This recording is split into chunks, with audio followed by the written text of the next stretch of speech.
Assalamualaikum warahmatullahi wabarakatuh. Baik, jumpa lagi dengan saya Sidityas dari kelas XP Magister Ilmu Komputer Universitas Budi Luhur. Pada video kali ini saya akan mereview dan meninjau suatu jurnal dari tugas jurnal Altiker 1. Untuk lebih jelasnya akan saya jelaskan pada file presentasi berikut.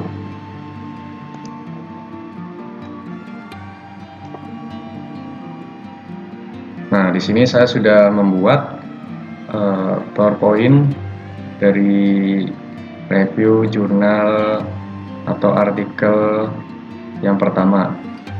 Di sini juga saya udah buatkan ringkasan dari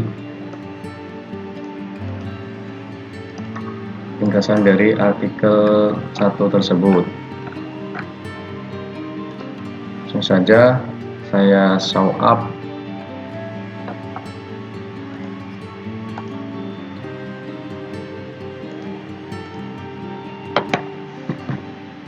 Baik, judul yang saya baca yaitu sebuah desain filosofi of Java Internet Protocol.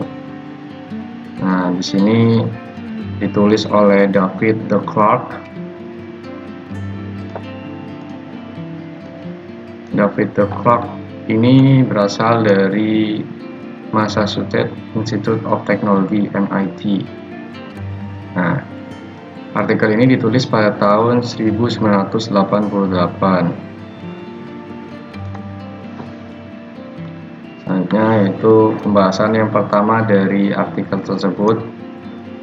Artikel tersebut itu membahas mengenai paket internet TCP/IP yang dikembangkan tahun 1973 oleh Defense Advanced Research Project Agency atau disingkat DARPA, atau bisa diartikan juga sebagai Pertahanan Badan Proyek Penelitian Lanjutan, yang sudah menjadi standar Departemen Pertahanan Amerika Serikat untuk konektivitas internet.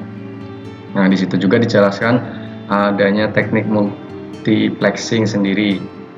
Nah, teknik multiplexing itu merupakan suatu teknik yang digunakan untuk menggabungkan beberapa sinyal dalam sebuah kanal komunikasi menjadi satu sinyal aliran data digital.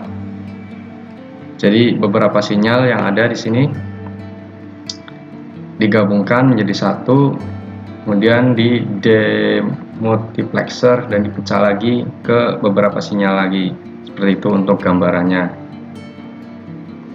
Next. Kemudian untuk penjelasan lain dari teknik multiplexing itu ada dua. Ada packet switching dan ada juga circuit switching. Untuk packet switching tersendiri, pengertiannya adalah sebuah metode pengiriman data yang dipecah-pecah datanya menjadi beberapa paket sebelum dikirim. Jadi data yang dikirim dimulai dari personel komputer A, dipecah ke beberapa paket, kemudian dikirimkan ke penerima. Seperti itu, gambarannya seperti ini. Kemudian juga ada circuit switching. Pengertian dari circuit switching itu merupakan salah satu teknologi switching yang digunakan untuk mengirimkan pesan dari satu titik ke titik lainnya menggunakan tautan titik-titik khusus sepanjang sesi. Contohnya jaringan telepon analog awal. Dahulu pada waktu saat adanya dimunculkannya jaringan telepon seperti ini, tekniknya menggunakan circuit switching. Ketika panggilan dilakukan dari satu telepon ke yang lain, switch dalam pertukaran telepon atau pergantian telepon membuat sirkuit kawat terus-menerus antara kedua telepon tersebut. Nah, ini adalah gambarannya dari receiver, penerima, dia dikirim pesan melalui titik-titik ini oleh si caller, oleh pemanggil. Itu. Next. Untuk teknik menghubungkan jaringannya pada artikel tersebut dijelaskan juga store and forward. Pengertian dari teknik store and forward tersendiri adalah teknik telekomunikasi di mana informasi dikirim ke stasiun perantara, kemudian disimpan dan dikirimkan kemudian hari ke tujuan akhir atau ke stasiun perantara lain.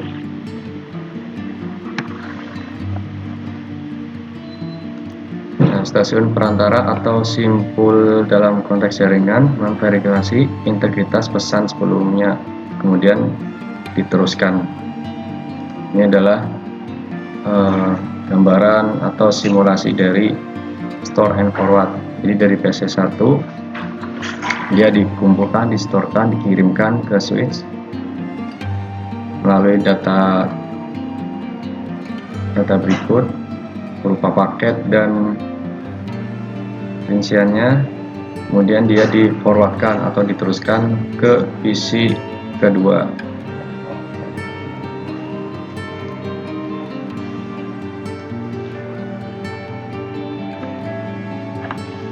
Selanjutnya yaitu di dalam artikel tersebut dijelaskan juga mengenai TCP/IP dan UDP.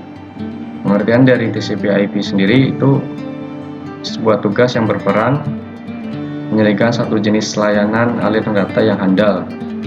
Sementara IP sendiri yaitu merupakan media blok bangunan dasar atau datagram karena keandalannya yang terkait dengan pengiriman datagram tidak terjamin, tetapi usaha terbaik. Maka dari itu peran datagram ditransmisikan ulang ke tingkat yang lebih tinggi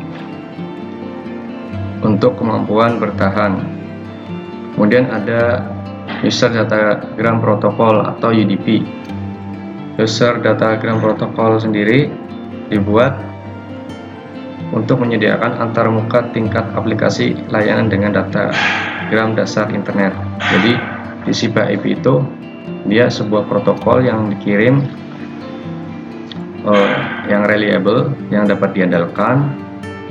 Sedangkan User Datagram Protocol atau UDP dia sebuah protokol yang tidak dapat diandalkan dikarenakan ada data yang belum terkirim, namun tetap dapat ditransmisikan ke media berikutnya. Selanjutnya ada batasan dan opini dari artikel tersebut. Untuk batasannya tersendiri atau kekurangan dari artikel itu adalah artikel ini lebih banyak menceritakan sejarah dari terbentuknya protokol TCP/IP dibandingkan UDP. Belum adanya visualisasi data atau gambar yang dibentuk dalam artikel tersebut berupa grafik, karena pada era tersebut belum adanya teknologi visualisasi data. Dan untuk opini saya sendiri, yaitu berdasarkan artikel yang saya baca, menurut saya mengenai datagram atau blok bangunan pada IP secara konteksnya belum sepenuhnya terukur dan tersampaikan secara jelas oleh masyarakat umum pada saat itu. Dan dari sisi gateway-nya tidak dapat secara langsung melihat keberadaan urutan-urutan paket dari bagian datagram. Hanya terdapat keunggulan bahwa datagram itu dikoneksikan dan dibangun kembali setelah kegagalan tanpa memperhatikan status yang kedua. Datagram ini juga menyediakan blok bangunan untuk macam-macam jenis sirkuit yang diimplementasikan, sehingga penjelasan mengenai hal tersebut perlu dilakukan studi lebih lanjut. Nah, ini adalah referensi yang saya cari. Referensi yang pertama yaitu di website networkacademy.io. Referensi yang kedua berdasarkan dari dcn.blogspot. Referensi yang ketiga itu adalah Batikkominfo, dan yang terakhir adalah referensi Sawakinome.